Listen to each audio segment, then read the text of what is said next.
Naging maayos at matiwasay ang paghahanda ng kapulisan sa ginanap na ikalawang trillion peso march sa Rojas Boulevard po November 30, 2025. Madaling araw pa lamang ay nakaantabay na ang mga pulis upang tiyakin ang kaayusan bago pa man magsimula ang aktibidad.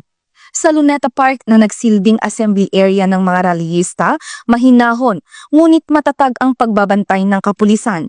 Umabot sa mahigit 15,000 pulis ang dineploy sa lahat ng protest area dito sa Metro Manila, kabilang ang Rojas Boulevard kung saan nandirito ring ang mga pangunahing tagapagbantay ng seguridad.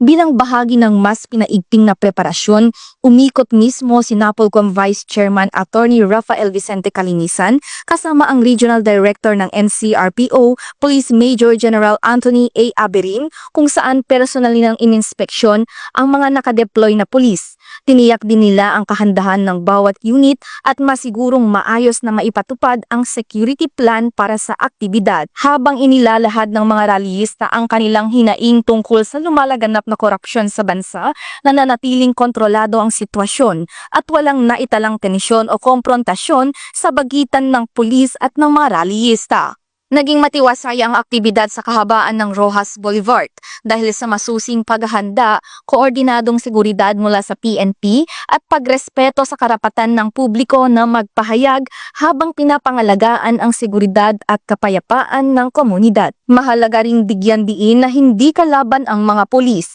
at hindi rin sila protektor ng anumang korupsyon.